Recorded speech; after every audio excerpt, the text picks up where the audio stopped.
네, 오늘 밤 정말 걱정입니다.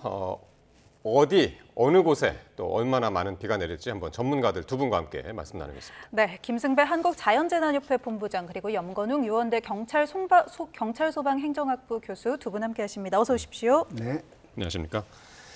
자, 오늘 밤 앞서서 이렇게 보니까 남부 그리고 충청 이곳에 또 오늘 많이 내리는 것 같던데요? 그렇습니다. 예. 그 남해안 쪽, 전라남도 쪽은 호우 경보, 네. 상당히 넓은 지역에 호우주의보가 지금 내려져 있거든요. 네. 자, 그 지역 전체가 다 비가 많이 온다는 얘기는 결코 아닙니다.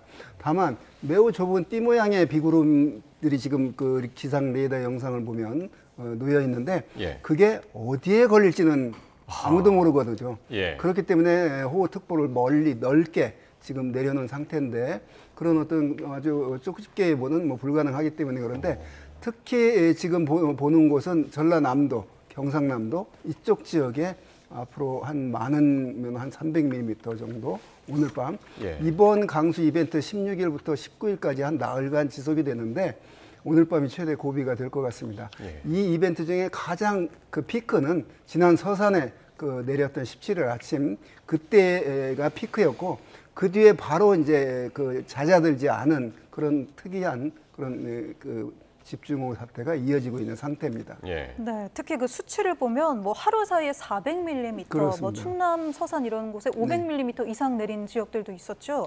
이게 어느 정도의 양이라고 저희가 생각을 좀 해야 되는 걸까요? 네, 날짜상으로는 이제 이틀이 16, 17일인데 시간상으로 보면 한 대여섯 시간밖에 네네. 되지 않거든요. 예. 그 519mm가 우리나라 1년의 연평균 강수량이 한 1200에서 1400mm 정도 되는데 반절이면 600mm죠. 근데 519mm 내렸으니까 거의 네. 그 1년 내릴 반절이 한 대여섯 시간에 내렸기 때문에 그만큼 단시간에 많은 비를 내렸기 때문에 이제 생기는 여러 가지 문제들, 피해들을 우리가 지금 보고 있는 겁니다. 예.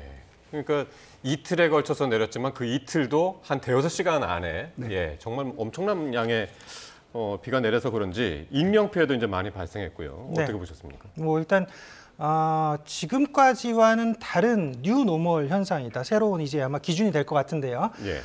뭐 본부장님이 다 뭐 또 설명해 주시겠지만 이제 북쪽에 머무는 찬 공기가 이제 시계 반대 방향으로 돌고 있고 또 남쪽에서 올라오는 그런 그 북태평양 고기압이 따뜻한 공기를 머금고 있는데 이 두 개가 이제 충돌하는 그런 현상에 그 사이에 있던 지점이 지금 전남, 광주, 그다음에 충남 지역이었거든요. 그래서 여기 이제 집중적으로 많은 호우가 내렸던 것인데 그러니까 이제 성질이 다른 이 두 공기가 충돌하면서 대기가 매우 불안정해서 예. 거기 뭐 낙뢰도 굉장히 많이 쳤었어요. 24,000여 건 이상 쳤다. 예. 뭐 이렇게 알려져 있고요. 또 이래서 이게 지금 남서풍을 타고 동해안으로 원래 자연스럽게 흘러 들어가야 되는데 이게 지금 정체돼 있으니까 거기 지금 그 압축된 구름대가 있는 경계선상에 엄청나게 지금 많은 비가 내린 거죠. 그래서 광주 같은 경우는 하루에 뭐 426mm가 내렸었고 예.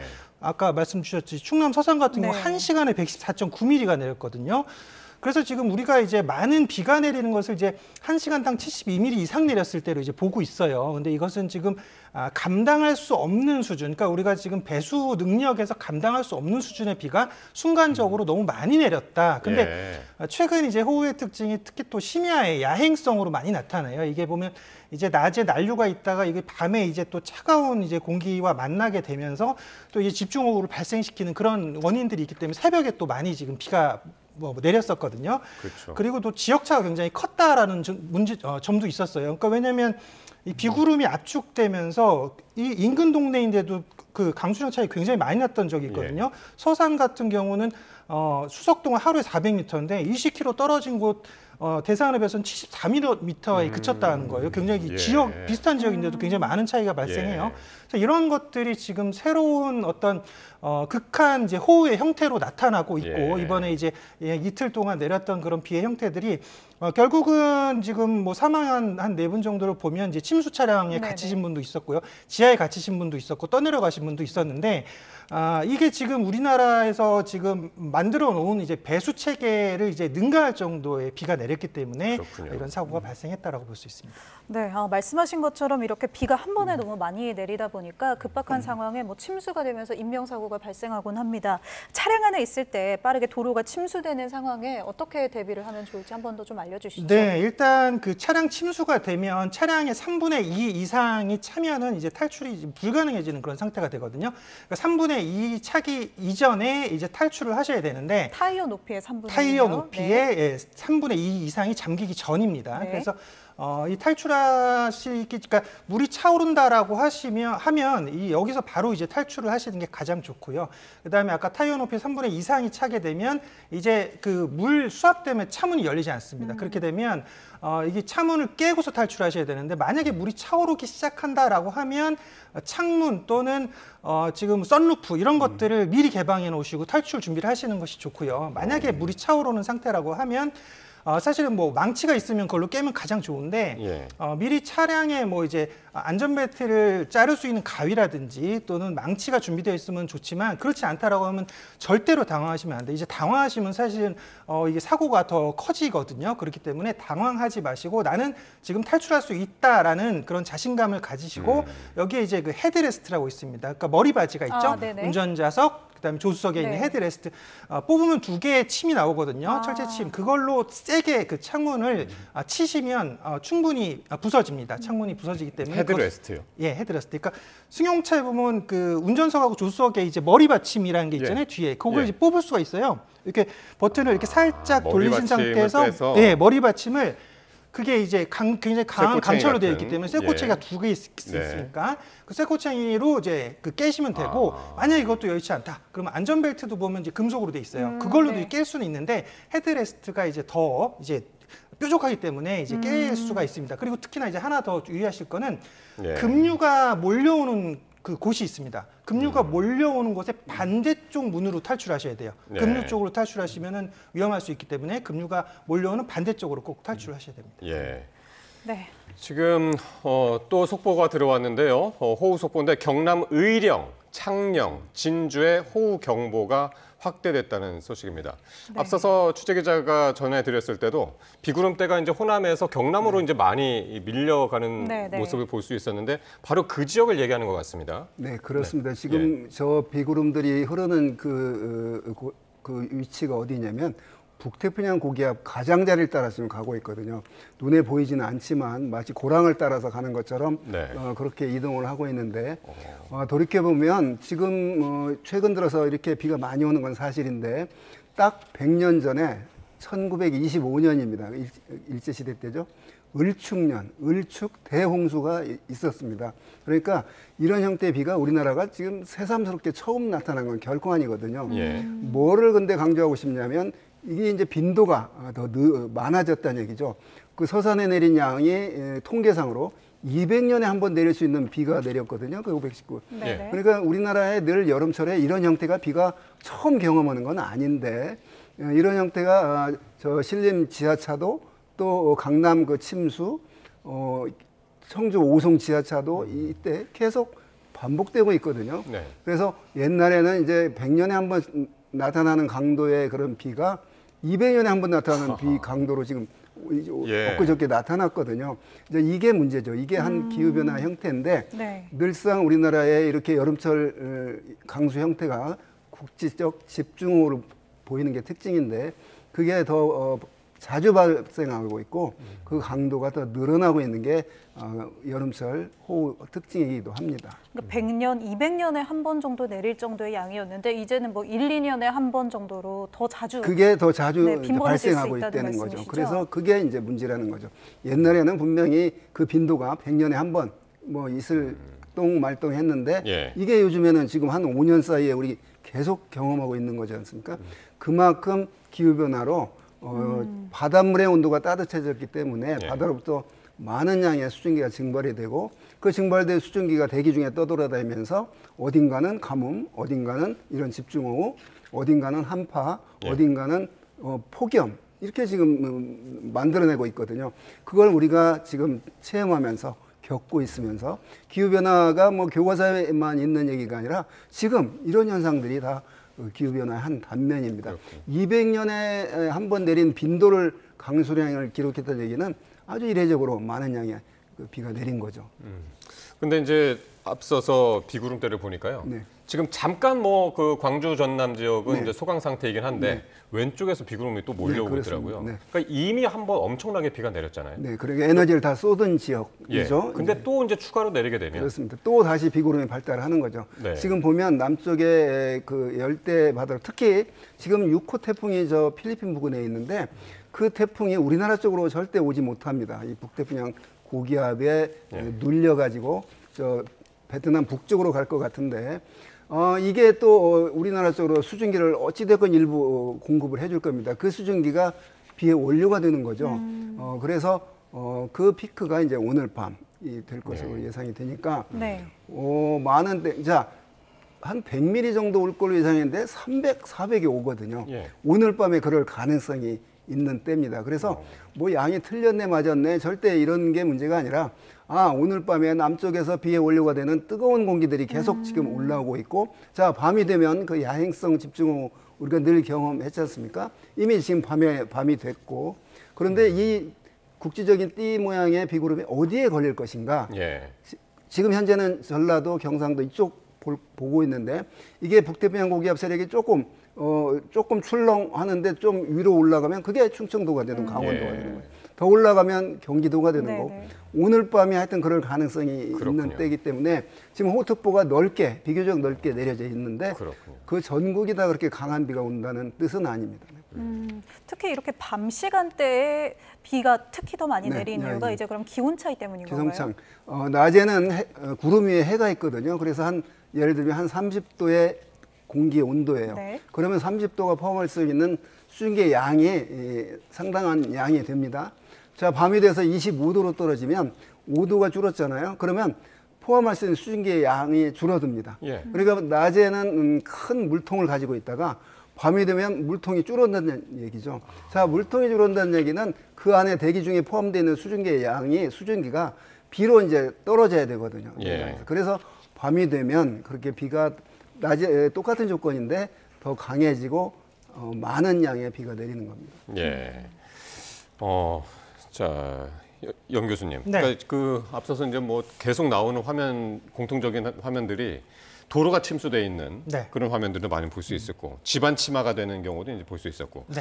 주행 중에 이런 경우를 당하면 상당히 이제 당황스럽잖아요. 네, 맞습니다. 예, 어떻게 일단, 대처를 해야 될까요? 최근에 있었던 이런 강한 호우들에 의해서 도로가 침수되는 경우가 뭐 지금 굉장히 많았었고요. 특히나 이제 가장 위험한 곳은 이제 지하차도입니다. 그래서 지하차도를 미리 지자체나 경찰 쪽에서 통제를 하긴 하지만 그럼에도 불구하고 통과를 할 수 있는 지하차도 같은 경우도 이렇게 강한 호우가 예상되고 실제로 눈으로 봤을 때 많이 오고 있다라고 하시면 예. 일단은 피해서 지금 우회해서 가시는 것이 가장 좋고요. 그다음에 도로 같은 경우도 그렇습니다. 지금 최근에 뭐 우리가 말했던 싱크홀이라든지 뭐 이런 것들도 그러니까 지금 집안의 그러니까 배수 능력을 초과했을 때 발생할 수가 있는 거거든요. 그러다 보니까 집안이 침하되고 땅이 꺼져버려서 여기에 또 사고가 발생할 그러니까 우려도 지금 있는 저 거죠. 장면이 광주잖아요. 네, 어제 맞습니다. 광주. 광주는 예. 사실은 뭐 어제 시간당 114mm 이상 올 정도로 굉장히 예. 많은 비가 왔기 때문에 지금 그러니까 버스가 있잖아요. 버스가 다니는 도로였는데 여기가 지금 침수됐다고 보시면 될 것 예. 같아요. 그러니까 감당할 수 없는 수준의 이제 그 도로에 물이 차오른다라고 하면 지금 아주 굉장히 대처를 잘하셨는데 어떤 한 분께서 지금 빠르게 대피를 시키는 예. 그런 모습을 볼 수가 있는데 네.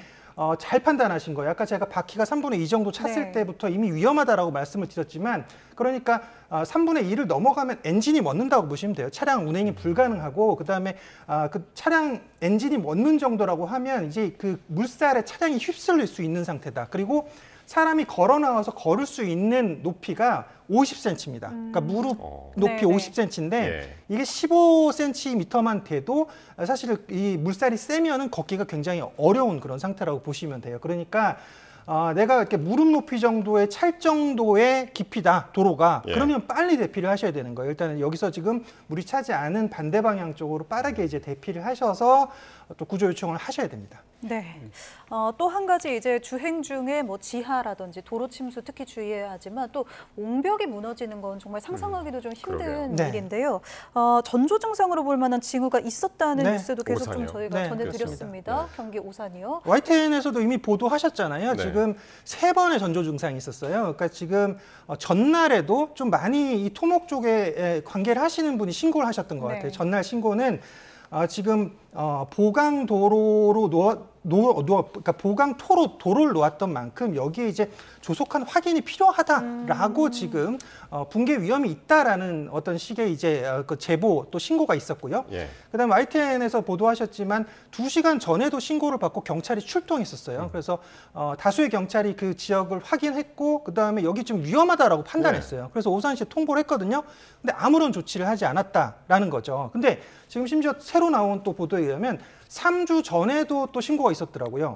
3주 전에 또 여기 좀 위험하다라는 신고가 있었으니까 벌써 3번의 경고가 있었다라는 거죠. 예. 그렇다면 이게 지금 63mm 비에 무너져 내렸거든요. 네네. 지금 아까 말했듯이 뭐 우리가 이제 극한호 기준을 72mm로 잡고 있으니까 그럼 이거보다도 한참 밑에 지금 낮은 수치의 비가 내렸는데도 불구하고 옹벽이 무너졌다. 이것은 이제 토압과 수압이 견디지 못했다라는 얘기입니다. 이제 흙의 압력, 흙이 가질 수 있는 그런 물의 양, 이것을 또 배출할 수 있는 물의 양, 이런 것들을 감당할 수 없는 수준이었고 이미 옹벽은 여기 지금 사실은 뭐 금이 가 있던지 그러니까 붕괴가 예정된 그런 상태였다. 3주 전부터 그런 신고가 있었으니까요. 그러다 보니까 안타까운 것은요. 사실은 여기 도로 통제만 했으면 되는 거거든요. 도로 통제를 안 했기 때문에 인명사고가 발생했습니다. 이거 사실은 옹벽은 무너지면 고치면 되는 거죠. 이건 뭐 재산 피해는 고치면 되는 건데 사람이 사망했잖아요. 인명피해가 발생할 정도로 도로 통제를 하지 않았다. 근데 문제는 미리 3번의 경고가 있었음에도 불구하고 해당 그 오산시에서 대응을 하지 않았다. 이게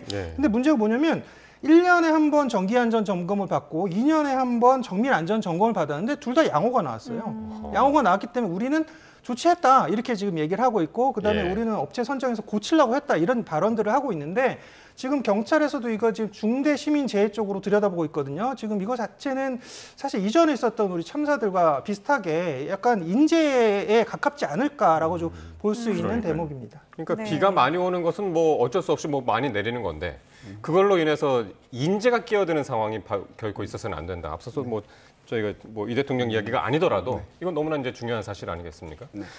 예. 자 그리고 이제 남부지방뿐만이 아니라 이제 이미 많이 내렸던 충청 지역도 오늘 그렇습니다. 많이 비가 내리는 것 지금 같습니다. 기상 레이더 영상을 보면 이게 네. 띠 모양의 구름들이 하나는 남쪽에 또 하나는 약간 위에 충청도 쪽으로 이렇게 좀 걸려 있는데 그게 이제 더 폭발적으로 대기가 불안정한 상태니까 발달하면 한 100mm 내릴 거 예상했는데 200, 300이 되는 그런 오늘 밤이 될 것 같거든요. 그래서 기상청이 긴장을 하고 있고 기상청이 아까 말했듯이 1시간에 72mm가 이미 내렸으면 왜 70이냐 굳이 뭐 학계 연구가 그렇다고 그래요. 1시간에 한 72mm 정도 오면 피해가 나더라. 이제 이런 통계를 값을 얻은 것 같아요. 이제 그럴 때 호우 긴급 재난 정보를 재난 문자 재우죠. 발송 재난 기준이 문자를 그 정도 1시간에 강수량이 됩니다. 72mm 네. 또는 1시간에 50 그리고 3시간에 90mm가 이미 내렸어요. 아니면 1시간에 72. 그러면 이제 그 지역에서 수신되는 휴대폰에 호우 긴급 재난 정보를 이제 보내면서 기상청이 극한호라는 용어를 썼는데 요즘은 잘 안 쓴다고 그럽니다. 그 용어를 극한호. 그러면 일반 호우는 그러면 국민들이 비가 적게 오네 이렇게 또 오해를 한다고 그래서 그냥 호우 그러면 뭐 다 많은 비가 온다 이렇게 정의를 한 것 같아요. 그렇군요. 하여튼 그런 그 문자 그 기준이 그렇고 그래서 오늘 밤에 그런 가능성이 매우 큰 그런 상태이기 때문에 그 돌이켜 보면은 여름철에 그 지난 그 신림 그 지하차도 그때도 그렇고 딱 이런 상태였거든요. 그 정체 전선이 띠 모양으로 있고 자, 이 띠 모양이 쑥 내려가면 한두 시간에 그냥 비 쏟아붓고 끝나는 건데 지금 나흘째 계속 우리나라 오르락내락 하면서 충청도 전라도 이렇게 많은 비가 내리고 있는 이런 특이한 상태가 북태평양 고기압 세력이 저 밑으로 빠지거나 아니면 저 북쪽으로 북한 쪽으로 올라가거나 그런데 빠지진 않고 내일쯤이면 서서히 올라갈 것으로 보입니다. 그래서 그러면 이제 이런 그 여러 날 호우가 지속되는 상태에 벗어나게 되는데 그 뒤는 또 바로 이제 또 폭염으로 나타나는 그런 예. 극단적인 현상이 반복되는 여름 속에 살고 있습니다. 근데 이렇게 앞으로 정말 많은 양의 비가 내리는 것이 이제 매년 여름마다 더 자주 반복된다고 하면 도심의 배수 능력 같은 것도 이제 좀 상당히 많이 키워야 될 것 같은데요. 그러게요. 교수님 어떻게 보십니까? 네, 일단 그 도심 배수 능력을 우리가 그 하천 수위 변화로 예측을 하고 있습니다. 기존에 있던 그런 예측 시스템은 하천 수위 변화로만 보고 있기 때문에 지금 같은 이제 극한호우에 대한 이제 그 대비가 안 된다라고 보시면 될 것 같아요. 그러니까 결국은 이제 배수 능력을 고려할 필요가 있는 거거든요. 그러니까 뭐 소규모 하천이라든지 뭐 지류의 관리도 동반하고 또 여기에 따른 뭐 데이터베이스를 구축해가지고 체계적으로 대응을 해야 되는데 특히나 이제 이 과거 강수량을 기반으로 한 이제 시스템들, 시설들을 좀 손볼 필요가 있고요. 뭐 이제는 뭐 200년에 한 번 내리는 이제 강수가 오는 그런 시대가 됐기 때문에 특히나 이제 빗물 펌프장, 이걸 뭐 대심도 터널 같은 경우는 최근에 이제 뭐 강남이라든지 뭐 양천구라든지 이런 쪽에 많이 구축돼 있거든요. 그러니까 대심도 터널이 있으면 배수 능력이 탁월하게 향상됩니다. 특히나 이제 사람들이 많이 사는 이제 네. 도심 지역에 많이 지금 만들고 있는데 이런 그 하천으로 이제 빠지는 구조, 또 하수로, 또 빗물바지 이런 배수 시스템 전반을 좀 다시 한번 전체적으로 이제 개편할 필요성이 있다라고 좀 보여지고요. 네. 그러니까 이제 도시 계획 단계부터 물 순환 체계를 구축해야 된다. 그래서 이제 물이 빠지고 이런 배수하는 그런 시스템을 그러니까 뭐 하천도 들여다봐야 되고 하수도 시설도 들어봐야 되고 지금 만들어 놓은 수방 기준도 상향을 해야 됩니다. 지금 수방 기준은 과거에 뭐 90년대, 뭐 80년대 이때 기준이기 때문에 지금 2020년대에 맞는 새로운 수방 기준을 맞춰서 여기에 따른 배수 능력과 또 구조적인 대응을 할 수 있는 전반적인 시스템으로 이제 전환해야 될 시점입니다. 그렇군요. 네. 네, 오늘 밤 뭐 남부지방, 뭐 충청지방, 뭐 중부지방 할 것 없이 모든 지역에 계신 분들은 정말 이 비에 대비 철저히 하시기 바랍니다. 네, 두 분 전문가와 함께했습니다. 김승배 한국자연재난협회 본부장 그리고 염건웅 유원대 경찰소방행정학부 교수님 고맙습니다. 네.